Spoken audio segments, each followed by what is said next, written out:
The Hound of Baskervilles, Chapter 12. Death on the Moor. For a moment or two I sat breathless, hardly able to believe my ears. Then my senses and my voice came back to me, while a crushing weight of responsibility seemed in an instant to be lifted from my soul. That cold, incisive, ironical voice could belong to but one man in all the world. Holmes, I cried. Holmes, come out, said he, and please be careful with the revolver. I stooped under the rude lintel, and there he sat upon a stone outside, his grey eyes dancing with amusement as they fell upon my astonished features. He was thin and worn, but clear and alert. His keen face, bronzed by the sun and roughened by the wind, in his tweed suit and cloth cap, he looked like any other tourist upon the moor, and he had contrived, with that cat like love of personal cleanliness, which was one of his characteristics, that his chin should be as smooth and his linen as perfect as if he were in Baker Street. I never was more glad to see anyone in my life, said I as I wrung him by the hand, or more astonished, eh? Well, I must confess to it. The surprise was not all on one side, I assure you. I had no idea that you had found my occasional retreat, still less that you were inside it, until I was within 20 paces of the door. My footprint, I presume? No, Watson, I fear that I could not undertake to recognize your footprint amid all the footprints of the world. If you seriously desire to deceive me, you must change your tobacconist. For when I see the stub of a cigarette marked Bradley, Oxford Street, I know that my friend Watson is in the neighborhood. You will see it there beside the path. You threw it down, no doubt, at the supreme moment when you charged into the empty hut. Exactly. I thought as much, and knowing your admirable tenacity, I was convinced that you were sitting in ambush, a weapon within reach, waiting for the tenant to return. So you actually thought that I was the criminal? I did not know who you were, but I was determined to find out. Excellent, Watson. And how did you localize me? You saw me, perhaps, on the night of the convict hunt when I was so imprudent as to allow the moon to rise behind me? Yes, I saw you then, and have no doubt searched all the huts until you came to this one? No, your boy had been observed, and that gave me a guide where to look. The old gentleman with the telescope, no doubt. I could not make it out when first I saw the light flashing upon the lens. He rose and peeped into the hut. Ha! I see that Cartwright has brought up some supplies. What's this paper? So you have been to Coombe Tracy, have you? Yes, to see Mrs. Laura Lyons? Exactly. Well done.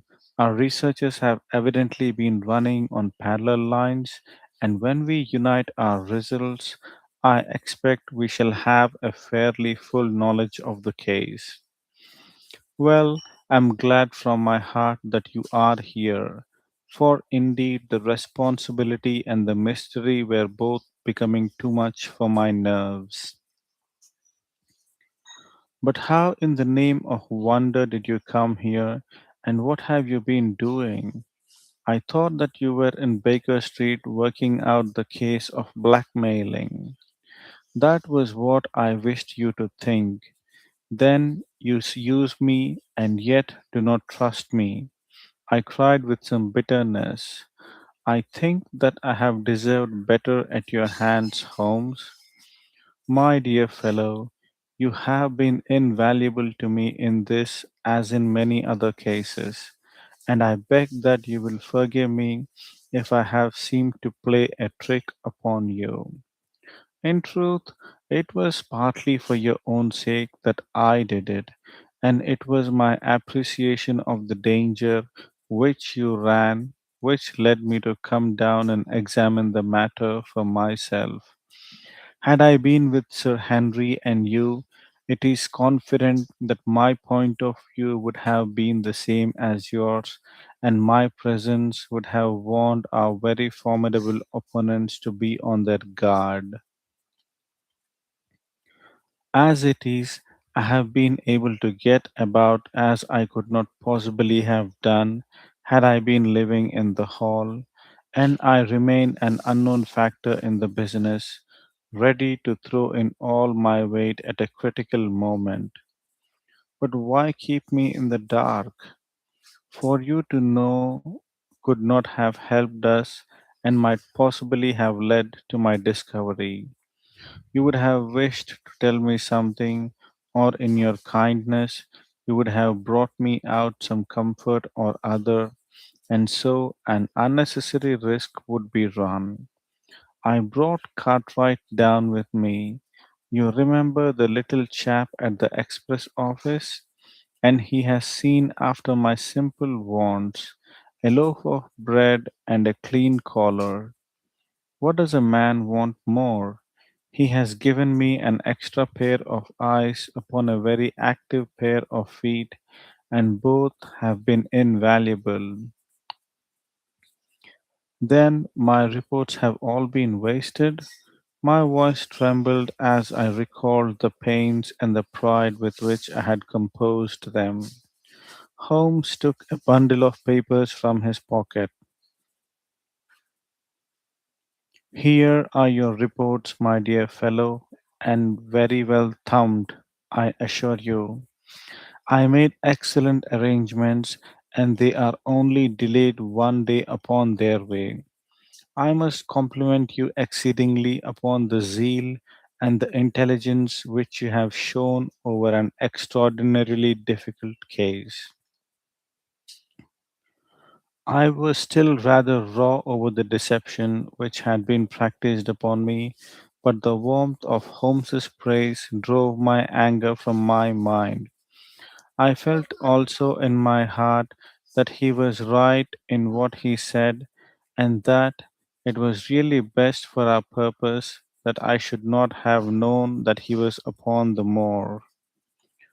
That's better, said he, seeing the shadow rise from my face. And now tell me the result of your visit to Mrs. Laura Lyons.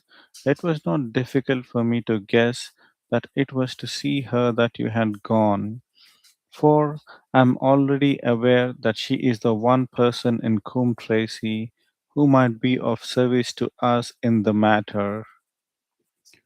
In fact, if you had not gone today, it is exceedingly probable that I should have gone tomorrow.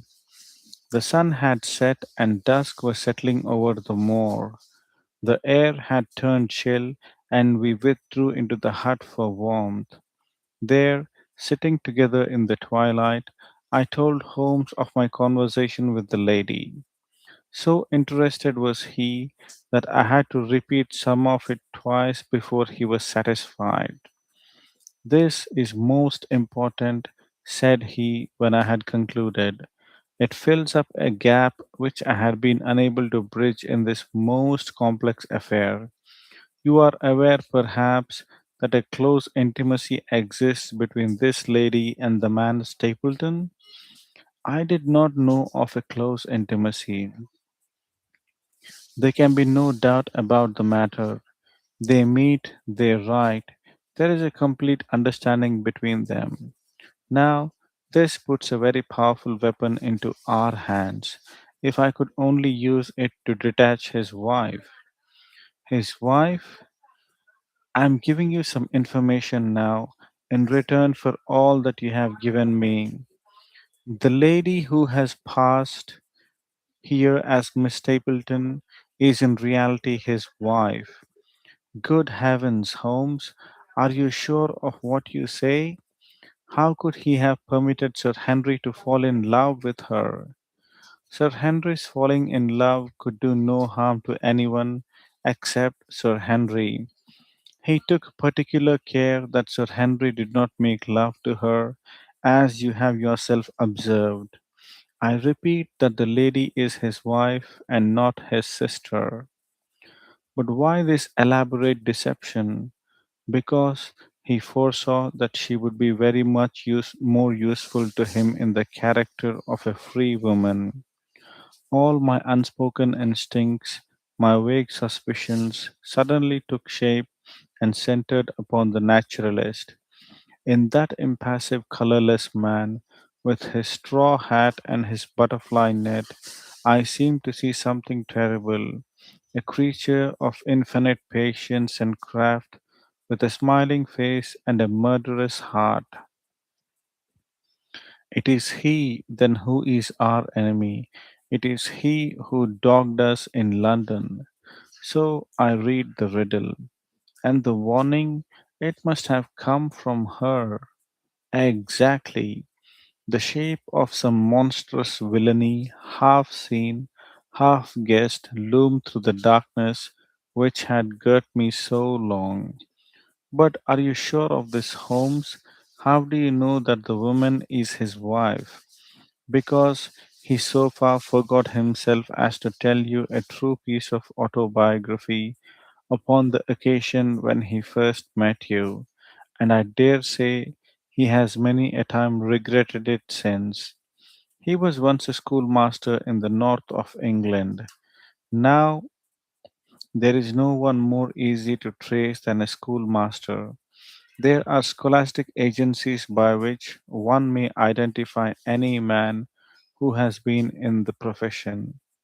A little investigation showed me that a school had come to grief under atrocious circumstances, and that the man who had owned it, the name was different, had disappeared with his wife.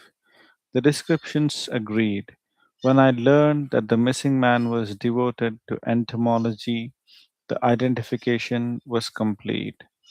The darkness was rising, but much was still hidden by the shadows. If this woman is in truth his wife, where does Mrs. Laura Lyons come in? I asked. That is one of the points upon which your own researches have shed a light. Your interview with the lady has cleared the situation very much. I did not know about a projected divorce between herself and her husband. In that case, regarding Stapleton as an unmarried man, she counted no doubt upon becoming his wife. And when she is undeceived, why, then we may find the lady of service. It must be our first duty to see her, both of us, tomorrow. Don't you think, Watson, that you are away from your charge rather long? Your place should be at Baskerville Hall. The last red streaks had faded away in the west, and night had settled upon the moor. A few faint stars were gleaming in a violet sky. One last question, Holmes, I said as I rose. Surely there is no need of secrecy between you and me. What is the meaning of it all? What is he after? Holmes's voice sank as he answered. It is murder, Watson. Refined, cold blooded, deliberate murder. Do not ask me for particulars. My nets are closing upon him, even as his are upon Sir Henry, and with your help, he is already almost at my mercy. There is but one danger which can threaten us. It is that he should strike before we are ready to do so. Another day, two at the most, and I have my case complete. But until then, guard your charge as closely as ever a fond mother watched her ailing child. Your mission today has justified itself, and yet I could almost wish that you had not left his side. Hark! A terrible scream, a prolonged yell of horror and anguish burst out of the silence of the moor. That frightful cry turned the blood to ice in my veins. Oh my God, I gasped. What is it? What does it mean? Holmes had sprung to his feet, and I saw his dark, athletic outline at the door of the hut, his shoulders stooping, his head thrust forward, his face peering into the darkness. Hush, he whispered. Hush. The cry had been loud on account of its vehemence, but it had pealed out from somewhere far off on the shadowy plain. Now it burst upon our ears, nearer, louder, more urgent than before. Where is it? Holmes whispered, and I knew from the thrill of his voice that he, the man of iron, was shaken to the soul. Where is it, Watson? There, I think. I pointed into the darkness. No, there. Again, the agonized cry swept through the silent night, louder and much nearer than ever, and a new sound mingled with it, a deep muttered rumble, musical and yet menacing, rising above the quiet murmur of the sea. The hound was. Come, Watson, come. Great heavens, if we are too late. He had started running swiftly over the moor, and I had followed at his heels. But now, from somewhere among the broken ground immediately in front of us, there came one last despairing yell, and then a dull, heavy thud. We halted and listened. Not another sound broke the heavy silence of the windless night. I saw Holmes put his hand to his forehead like a man distracted. He stamped his feet upon the ground.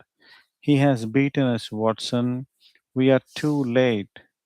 No, no, surely not. Fool, that I was to hold my hand, and you, Watson, see what comes of abandoning your charge. But by heaven, if the worst has happened, we'll avenge him. Blindly we ran through the gloom, blundering against boulders, forcing our way through gorse bushes, panting up hills and rushing down slopes, heading always in the direction where those dreadful sounds had come. At every rise, Holmes looked eagerly round him, but the shadows were thick upon the moor, and nothing moved upon its dreary face. Can you see anything? Nothing. But hark! What is that? A low moan had fallen upon our ears. There it was again upon our left. On that side, a ridge of rocks ended in a sheer cliff which overlooked a stone strewn slope. On its jagged face was spear eagled some dark, irregular object. As we ran towards it, the vague outline hardened into a definite shape. It was a prostrate man face downward upon the ground, the head doubled under him at a horrible angle, the shoulders rounded, and the body hunched together as if in the act of throwing a somersault. So grotesque was the attitude that I could not for the instant realize that moan had been the passing of his soul.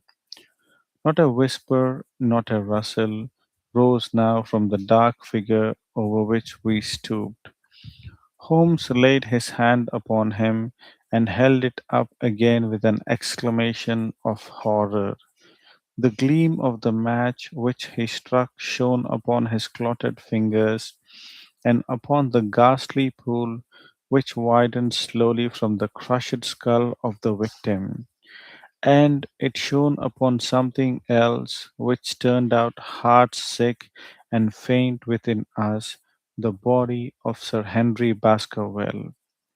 There was no chance of either of us forgetting that peculiar ruddy tweed suit, the very one which he had worn on the first morning that we had seen him in Baker Street. We caught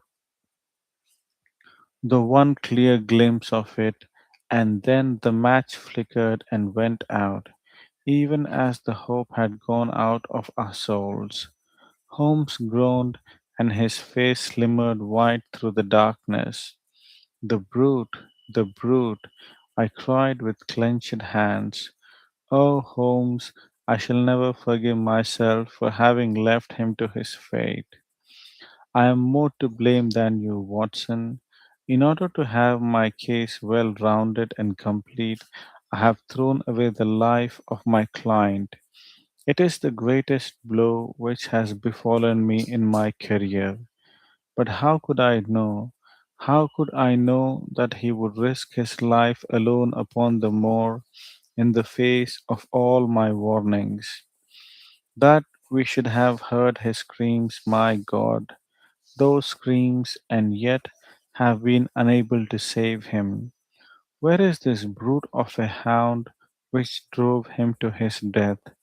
It may be lurking among these rocks at this instant. And Stapleton, where is he?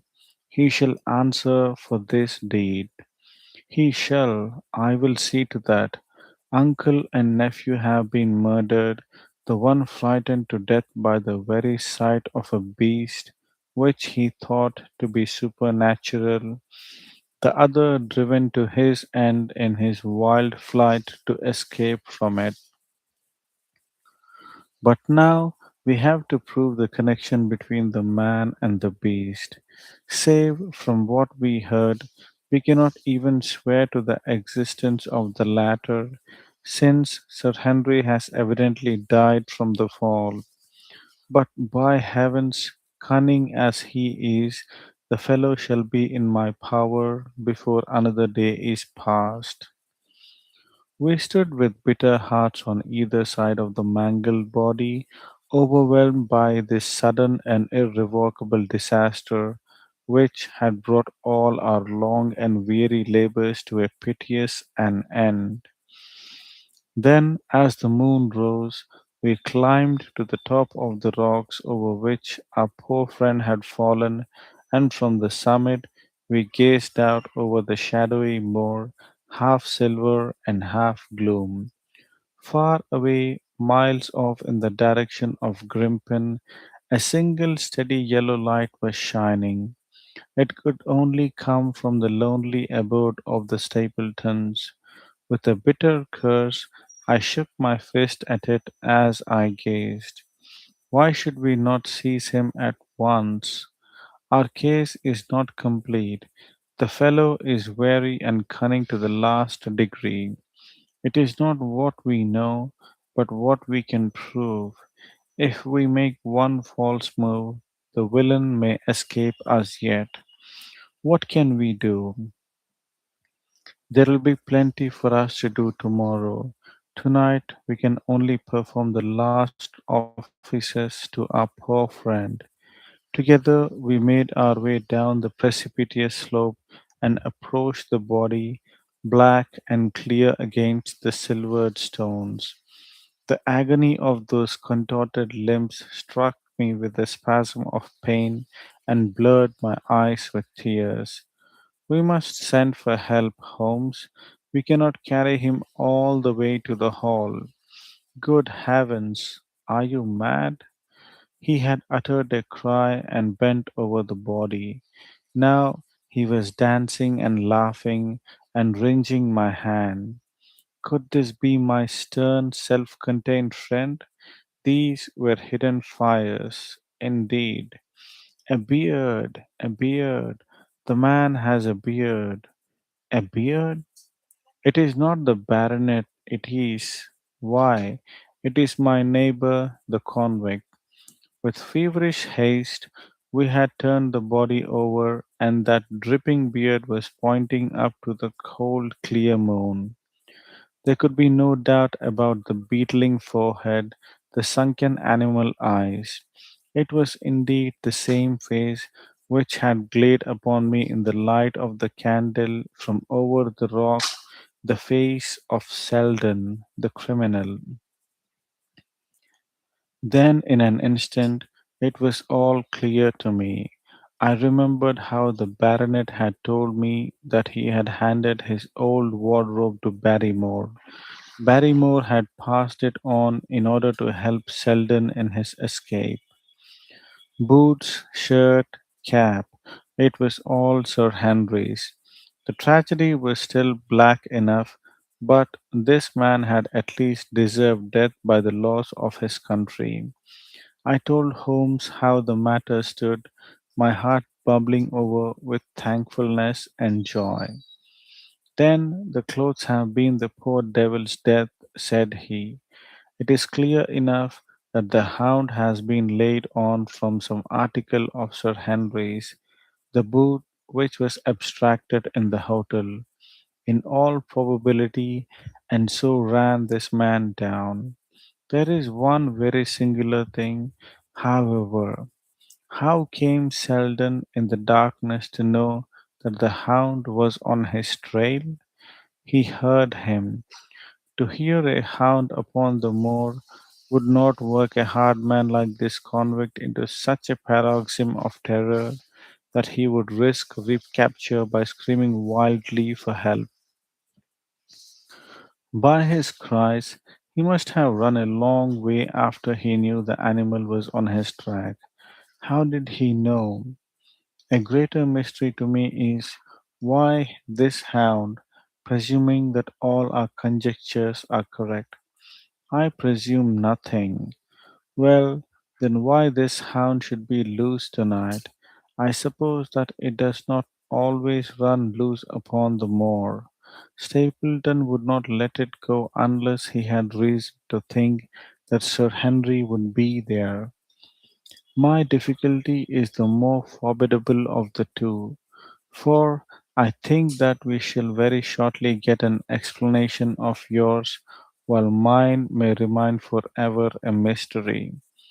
The question now is, what shall we do with this poor wretch's body? We cannot leave it here to the foxes and the ravens. I suggest that we put it in one of the huts until we can communicate with the police. Exactly. I have no doubt that you and I could carry it so far. Hello, Watson. What's this? It's the man himself, by all that's wonderful and audacious.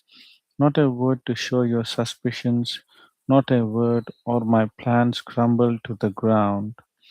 A figure was approaching us over the moor, and I saw the dull red glow of a cigar. The moon shone upon him, and I could distinguish the dapper shape and jaunty walk of the naturalist. He stopped when he saw us, and then came on again. Why, Dr. Watson, that's not you, is it? You are the last man that I should have expected to see out on the moor at this time of night. But, dear me, what's this? Somebody hurt? Not. Don't tell me that this is our friend Sir Henry. He hurried past me and stooped over the dead man. I heard a sharp intake of his breath, and the cigar fell from his fingers. Who, who is this? He stammered. It is Selden, the man who escaped from Princetown. Stapleton turned a ghastly face upon us, but by a supreme effort he had overcome his amazement and his disappointment. He looked sharply from Holmes to me. Dear me, what a very shocking affair. How did he die? He appears to have broken his neck by falling over these rocks. My friend and I were strolling on the moor when we heard a cry. I heard a cry also. That was what brought me out. I was uneasy about Sir Henry. Why about Sir Henry in particular? I could not help asking. Because I had suggested that he should come over. When he did not come, I was surprised, and I naturally became alarmed for his safety when I heard cries upon the moor. By the way, His eyes darted again from my face to Holmes's. Did you hear anything else besides a cry? No, said Holmes. Did you? No. What do you mean then? Oh, the stories that the peasants tell about a phantom hound and so on. It is to be heard at night upon the moor. I was wondering if there were any evidence of such a sound tonight. We heard nothing of the kind, said I. And what is your theory of this poor fellow's death? I have no doubt that anxiety and exposure have driven him off his head. He had rushed down the moor in a crazy state and eventually fallen over here and broken his neck. That seems the most reasonable theory, said Stapleton, and he gave a sigh which I took to indicate his relief. What do you think about it, Mr. Sherlock Holmes? My friend bowed his compliments. You are quick at identification, said he. We have been expecting you in these parts since Dr. Watson came down. You are in time to see a tragedy. Yes, indeed. I have no doubt that my friend's explanation will cover the facts. I will take an unpleasant remembrance back to London with me tomorrow. Oh, you return tomorrow? That is my intention. I hope your visit has cast some light upon those occurrences which have puzzled us. Holmes shrugged his shoulders. One cannot always have the success for which one hopes. An investigator needs facts and not legends or rumors. It has not been a satisfactory case. My friend spoke in his frankest and most unconcerned manner. Stapleton still looked hard at him. Then he turned to me. I would suggest carrying this poor fellow to my house, but it would give my sister such a fright that I do not feel justified in doing it. I think that if we put something over his face, he will be safe until morning. And so it was arranged. Resisting Stapleton's offer of hospitality, Holmes and I set off to Baskerville Hall, leaving the naturalist to return alone. Looking back, we saw the figure moving slowly away over the broad moor, and behind him that one black smudge on the silvered slope which showed where the man was lying who had come so horribly to his end. We are at close grips at last, said Holmes. We walked together across the moor. What a nerve the fellow has.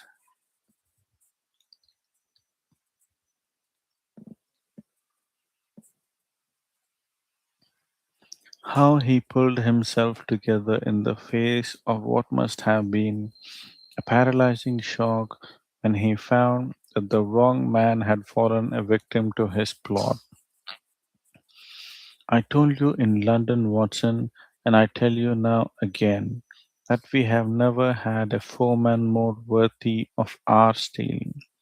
I'm sorry that he has seen you, and so was I at first, but there was no getting out of it. What effect do you think it will have upon his plans now that he knows you're here? It may cause him to be more cautious, or it may drive him to desperate measures at once. Like most clever criminals, he may be too confident in his own cleverness and imagine that he has completely deceived us. Why should we not arrest him at once? My dear Watson, you were born to be a man of action. Your instinct is always to do something energetic. But supposing, for argument's sake, that we had him arrested tonight, what on earth the better off should we be for that? We could prove nothing against him. That's the devilish cunning of it. If he were acting through a human agent, we could get some evidence. But if we were to drag this great dog to the light of day, it would not help us in putting a rope round the neck of its master. Surely we have a case, not a shadow of one, only surmise and conjecture. We should be laughed out of court if we came with such a story and such evidence. There is Sir Charles's death, found dead without a mark upon him. You and I know that he died of sheer fright, and we know also what frightened him. But how are we to get 12 stolid jurymen to know it? What signs are there of a hound? Where are the marks of its fangs? Of course, we know that a hound does not bite a dead body, and that Sir Charles's was dead before even the brute overtook him. But we have to prove all this, and we are not in a position to do it. Well, then, tonight we are not much better off tonight. Again, there was no direct connection between the hound and the man's death. We never saw the hound. We heard it, but we could not prove that it was running upon this man's trail. There is a complete absence of motive. No, my dear fellow, we must reconcile ourselves to the fact that we have no case at present and that it is worth our while to run any risk in order to establish one. And how do you propose to do so?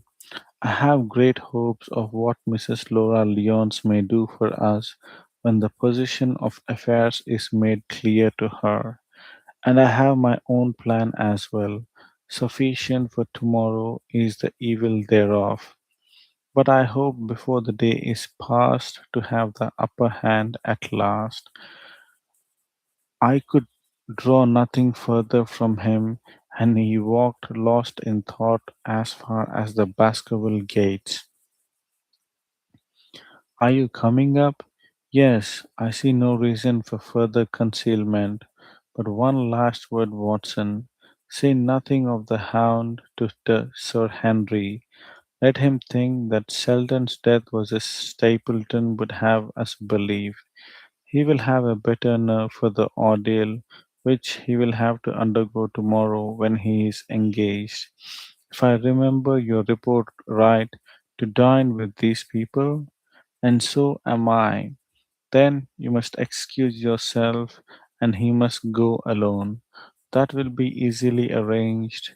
And now, if we are too late for dinner, I think that we are both ready for our suppers.